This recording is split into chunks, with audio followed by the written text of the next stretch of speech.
FM Radio El Gangga. Halo Mitra Sejaman Siar, selamat malam. Kebetulan hari ini seperti kegiatan nyongsong lainnya, kita akan melakukan segmen rutin, yaitu segmen mengaji bersama Mitra dan juga Bapak Ustadz Gus Edward Abu Bakar. Oke Pak Ustadz, sudah siap untuk segmen ngaji pada hari ini Pak Ustadz? Siap, insyaallah. Oke, boleh. Mungkin langsung aja kita mulai. Silakan Pak Ustadz. Baik, assalamualaikum warahmatullahi wabarakatuh. Waalaikumsalam warahmatullahi wabarakatuh. Alhamdulillahi rabbil alamin. Allahumma salli ala Sayyidina Muhammad wa ala ali Sayyidina Muhammad. Rabbi shrah li sadri wa yassir li amri wahlul 'uqdatam min lisani yafqahu qawli. Hasbunallahu wa ni'mal wakil, ni'mal maula wa ni'mal nasir, wa la haula wa la quwwata illa billahil aliyyil azim. Amma ba'du. Yang saya hormati mitra El Gangga di mana saja Anda berada, semoga Allah berikan sehat walafiat, panjang umur. Semoga Allah berikan selamat, berkah selamat dunia akhirat, dan mudah-mudahan segala doanya, harapannya juga cita-citanya diijabah oleh Allah Subhanahu wa taala. Amin. Dan mudah-mudahan zahir batinnya, dunia akhiratnya Allah berikan kebahagiaan juga keberkahan dari Allah Subhanahu wa taala. Di studio ada Kak Devina dan Bang Jerry. Mudah-mudahan beliau beserta keluarga besarnya juga diberikan sehat walafiat, panjang umur, berkah selamat dunia akhirat, segala doanya juga, harapan bahkan juga cita-citanya semoga Allah ijabah, semoga Allah kabul, dan mudah-mudahan zahir batinnya dunia akhiratnya Allah berikan kebahagiaan juga keberkahan dari Allah Subhanahu wa taala. Dan tidak lupa mudah-mudahan banyak duitnya. Amin. Itu yang paling penting sih Pak Ustadz. Betul, biar lancar. Betul. Baik mitra, hari ini judulnya itu 3 manfaat lafal istighfar. Lafal atau lafaz istighfar sudah biasa kita ucapkan dalam keseharian, terutama usai sholat 5 waktu. Namun sudah tahukah kita manfaat istighfar tersebut, sehingga kita perlu rutin membacanya seperti yang dilakukan Rasulullah SAW. Berikut di antara manfaat istighfar. Yang pertama, mendapatkan kelapangan rezeki. Syekh Abdul Wahab As-Sa'rani dalam kitab Al-Minahus Saniyah mengutip hadis Rasulullah SAW yang menyebutkan kelapangan rezeki sebagai salah satu keutamaan istighfar. Man lazimal istighfar ja'alallahu lahu min kulli dhaikin makhrajan wa min kulli hammin farajan wa rizquhu min haitsu la yahtasib. Rasulullah sallallahu alaihi wasallam bersabda, siapa saja mengekalkan atau mengistiqomahkan atau melazimkan bacaan istighfar, niscaya Allah jadikan baginya sebuah jalan keluar di tengah kesempitan dan sebuah kelonggaran di tengah kesumpekan. Dan Allah kucurkan rezeki kepadanya dari jalan yang ia tidak diperhitungkan atau rezeki yang tidak disangka-sangka. Yang kedua, sebagai permohonan ampunan, yaitu terhadap seorang makhluk kepada Allah Subhanahu wa taala. Istighfar juga disebutkan dalam Al-Qur'an surat Al-Anfal ayat 33. Bismillahirrahmanirrahim. Wa ma kana Allahu mu'azzibahum wa hum yastaghfirun. Dan Allah Subhanahu wa taala tidak akan mengajab mereka selagi mereka memohon ampunannya. Syekh Ibnu Ajibah dalam Iqazul Himam menyatakan bahwa makna istighfar bagi kalangan sufi tidak jauh berbeda dengan makna istighfar di kalangan awam. Hanya saja nilai dosa menurut mereka berbeda dari sesuatu yang dianggap dosa oleh orang awam. Menurut saya, kata Syekh Ibnu Ajibah, turun dengan su'ul adab adalah turunnya mereka dalam menuntut pahala atau harta, yaitu itu balasan. Sedangkan kelalaian adalah melihat diri saat beramal. Bagi kalangan sufi, hal ini dianggap sebuah dosa di mana mereka beristighfar. Oleh karenanya istighfar mereka setelah sholat berasal dari perasaan hadir diri mereka, sebagaimana sebuah syair mengatakan, wujudmu adalah dosa yang tidak terbandingkan oleh dosa lain.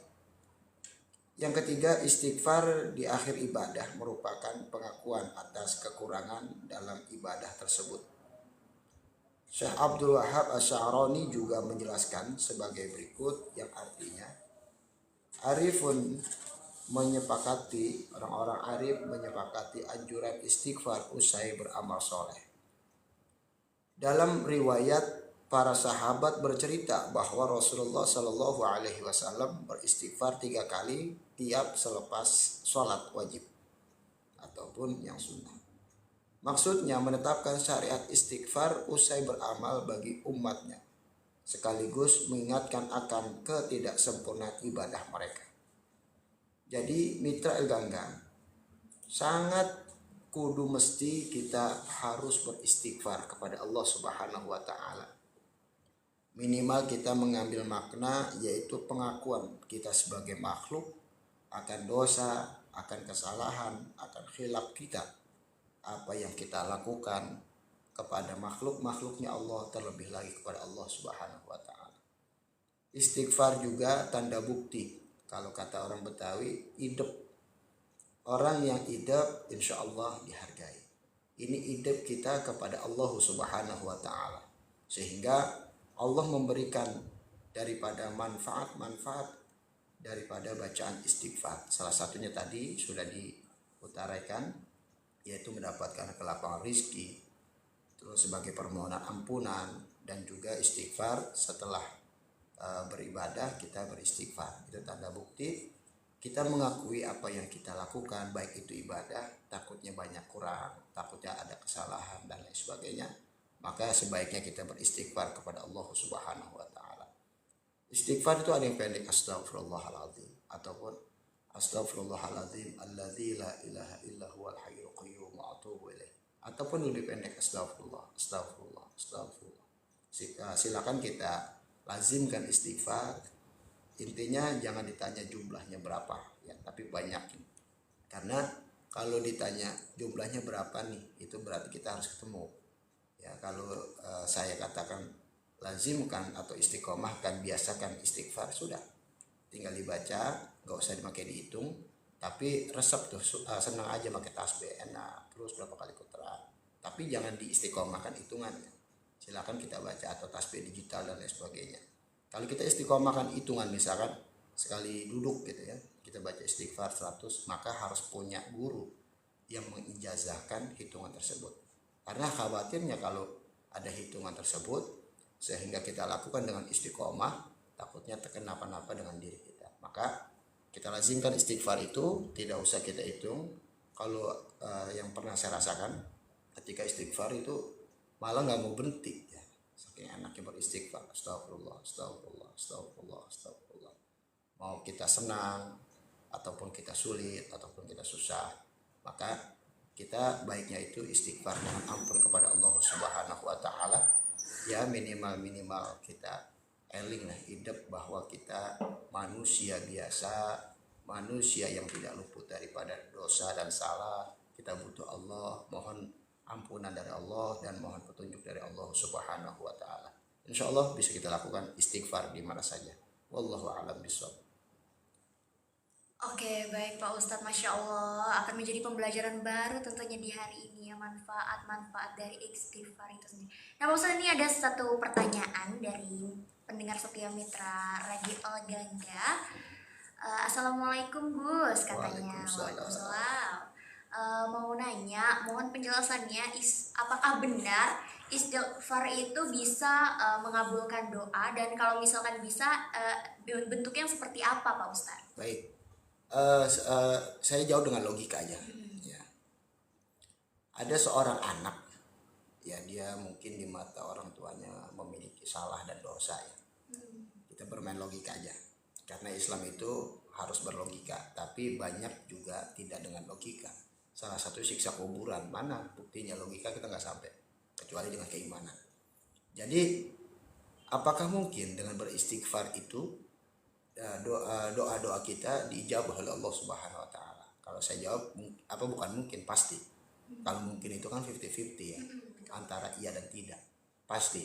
Logikanya bagaimana? Seorang anak kecil, mungkin dia anak kecilnya SD ataupun dia anak TK, dia berani mengaku dosa, ataupun orang yang sudah besar terhadap orang tuanya. Kita bermain logikanya antara anak dan orang tua. Ini anak bilang, maafin aku nakal, aku nggak nurut sama mama, aku mainnya kelamaan, mama marah ya, gitu ya, mama marah ya, maafin aku ya, aku nggak mau nakal lagi deh. Walaupun pada nyatanya belum tentu berhenti tuh nakal, ya kan, namanya anak-anak gitu ya. Kita yang dewasa besar ini aja kita udah bilang enggak deh, enggak telat lagi deh ya, karena manusia kan ada ujian, ada halangan dan lain sebagainya. Nah, ketika itu orang tua ngelihatnya iba, kasihan, ya kan? Ya Allah, anak saya paham banget ya, paham banget, minta ampun, ngakuin salah, ngakuin dosa, sehingga apa?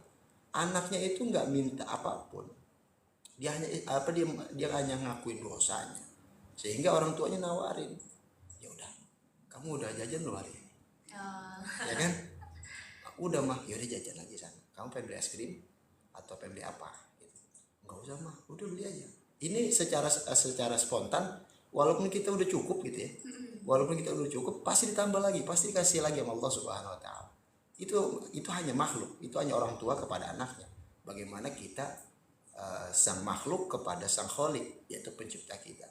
Yang karena istighfar itu kutipan pendeknya itu, kita ngakuin dosa, kita merasa salah, merasa banyak kekurangan dan lain sebagainya, sehingga Allah tuh Allah kan memiliki sifat kasih dan sayang ya, jadi wajar kalau Allah kasihan sama kita, bahkan menyayangi kita. Jadi jawabannya pasti Allah kasih kepada kita walaupun kita nggak minta. Katakan Kak Devina, 5 waktu kita sholat nih, kita nggak pakai doa minta duit gitu ya, kita nggak pakai minta ya Allah urusan saya lancarin gitu ya Allah anak saya nih kayaknya udah mau sekolah butuh duit ya Allah gitu kan ya.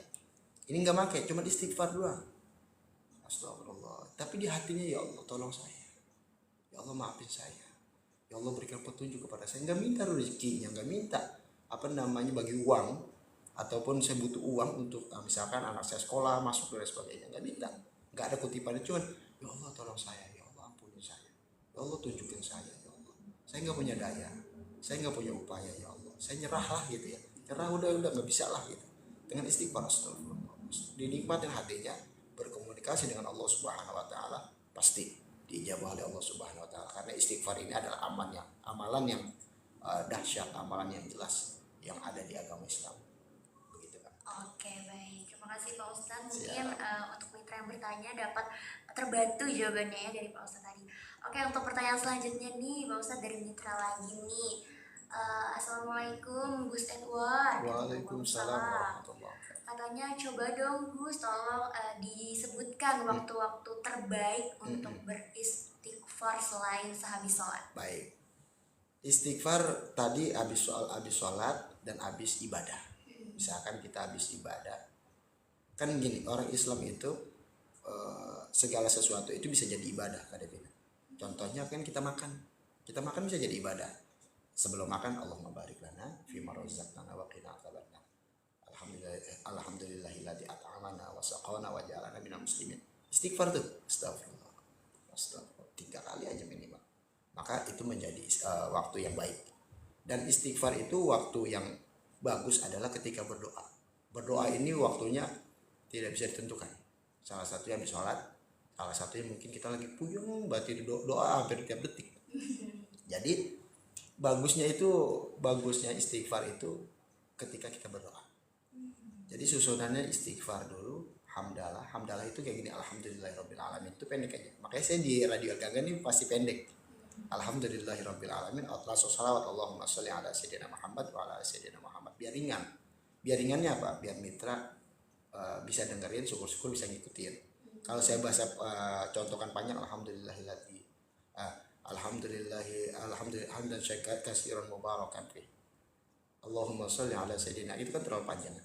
Ataupun Allahumma innal hamdalillah nahmaduhu wa nasta'inu wa nastaghfiruh, itu kan terlalu panjang, durasi juga kemakan. Makanya saya simpelkan aja alhamdulillah. Jadi istighfar alhamdulillahirabbil alamin, Allahumma sholli ala sayyidina Muhammad wa ala ali sayyidina Muhammad. Ini 3 pokok syarat rukun doa. Pertama istighfar, kita mohon ampun dulu kepada Allah.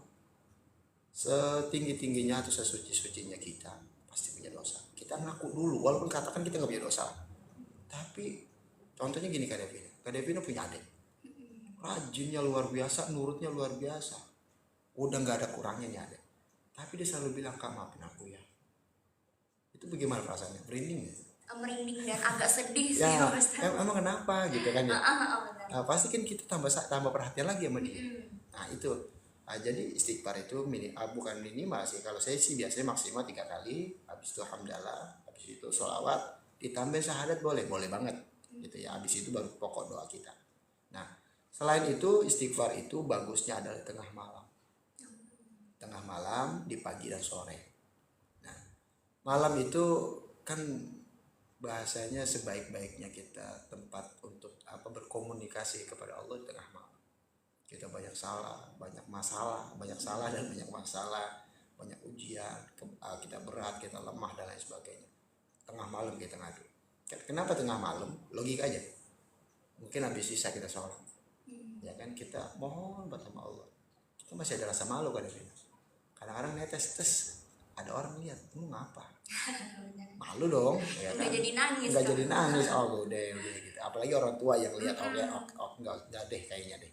Terus misalkan di rumah habis subuh gitu ya, nah kebetulan di rumah atau di masjid ada orang lain, nah makanya kayaknya kurang deh gitu, masih dilihat orang. Makanya bagusnya bangun tengah malam, nggak ada siapa-siapa. Mungkin saya punya istri saya tidur, mungkin saya punya anak saya tidur, jadi nggak diganggu. Jadi komunikasi antara saya atau kita kepada Allah secara langsung, istighfar banyaknya. Saya diijazakan oleh guru saya, istighfar itu di tengah malam 1000. Tapi yang pendek Kak. Bukan yang astagfirullahaladzim, bukan. Tapi astagfirullah. Untung yang pendek ya. Coba yang panjang, kelar jam berapa gitu kan. 1000 astagfirullah. Paling ya, kalau bacanya santai sejam gitu ya. Terus baca sholawat Jibril dan sebagainya. Apakah ada amalan dari doa saya, dari guru-guru saya biar minta duit yang banyak? Kalau saya enggak. Malah suruh banyak yang ngaku dosa kepada Allah dan bersolawat kepada Nabi Muhammad. Insya Allah anterin tuh, karena Allah udah resep sama kita, karena kita ngaku dosa mulu, ngaku salah mulu, dan kita dituntun sama Allah untuk lebih baik. Kan ada orang gini ngaku dosa tapi belum tentu besok lebih baik. Benar. Tapi enaknya kita ngaku dosa sama Allah, Kak Devina, kita zahir batin kita dituntun sama Allah. Coba dah rasain dah, coba seringin hati kita komunikasi dengan Allah, istighfar aja, astagfirullah, terus renung sambil renung. Kita nggak punya daya dan upaya. Percaya nggak percaya, sehari, 2 hari, 3 hari dan seterusnya, kok kayaknya enak kan sekarang nih, kayaknya bisa ngadepi lebih pede dan lain sebagainya. Karena kita yang nuntun adalah Allah, bukan makhluk lagi, tapi Allah Subhanahu Wa Taala. Seperti itu kan. Terus saya tambahin waktu istighfar yang bagus lagi pagi dan sore. Pagi habis subuh atau subuhnya, ataupun mau santai misalkan Bang Jerry sambil ngopi depan rumahnya gitu ya, sambil santai istighfar, astagfirullah. Terus habis asar boleh, ataupun habis maghrib. Kalau mau sih habis asar santai, habis sholat asar kita nyantai juga di depan, astagfirullah. Insya Allah itu waktu-waktu yang sangat dianjurkan oleh agama Islam. Oke, baik Pak Ustadz. Wah, semoga pertanyaan dari mitra-mitra tadi sudah terjawab ya oleh Pak Ustadz secara langsung. Oke Pak Ustadz, ini ada satu lagi pertanyaan ya, tapi di luar tema. Jadi pertanyaan dari mitra ini dari hamba Allah ya, emang apa yang disebutnya Pak Ustadz. Katanya itu setiap mau berangkat kerja, itu sholat asarnya itu pasti selalu kedapatan di musola tempat kerjanya. Kebetulan dia itu udah bersuci wudhu dari rumah. Nah dia naik gojek ke tempat kerjanya. Kira-kira itu bisa membatalkan wudhunya enggak Pak Ustadz? Oh enggak. Okay. Kecuali gini, supir gojeknya cewek. Maksudnya? Supir ojol ya. Ojolnya cewek. Cewek. Walaupun kita nggak bersentuhan. Oh, berarti kalaupun cowok juga nggak batal Pak Ustadz? Misalkan saya naik ojol, yang bawa cowok nggak batal. Kalau cewek batal Kak. Oh, kenapa? Ada alasannya. Jadi batalnya wudhu itu bukan hanya bersentuhan, tapi timbulnya hasrat. Karena timbulnya hasrat itu terbayang. Oh. Ya dong. Kita bermain logika aja. Terbayang Kak. Waduh, apalagi maaf yang ojolnya mungkin muda ataupun cantik dan lain sebagainya. Sudah. Ini lebih baik wudhu. Lebih baik wudhu lagi. Nah, misalkan dia nggak wudhu ya silakan, nggak apa-apa kalau nggak ragu mah. Tapi kalau saya ragu Kak. Jadi kalau saya ragu saya wudhu lagi karena tadi yang bawa atau yang boncengin saya lah. Ini cewek takutnya berhalusinasi yang berlebihan. Nah, walaupun tidak bersentuhan. Tapi kalau yang bawa kita ojol kita adalah cowok itu ya nggak batal. Kak Devin aku kaget tadi banyak loh ojol itu cewek gitu. Banyak. Saya pernah sekali itu ya. Allah. Pernah dapat Pak Ustadz? Pernah. Saya dari Pondok Gede, motor saya tuh saya taruh di rumah teman saya di Kebayoran. Saya ambil motor, saya nyalain tuh notifnya. Pesan lah gitu. Pas saya bilang, oh cewek ini. Saya mau cancel, tapi saya takut memutuskan rezeki orang. Terus saya bilang gini, Mbak, boleh nggak saya cancel? Jangan Pak, kata dia. Saya belum. Nambah kasihan ya Pak Ustadz? Kata dia jangan Pak, saya belum dapat tarikan. Waduh.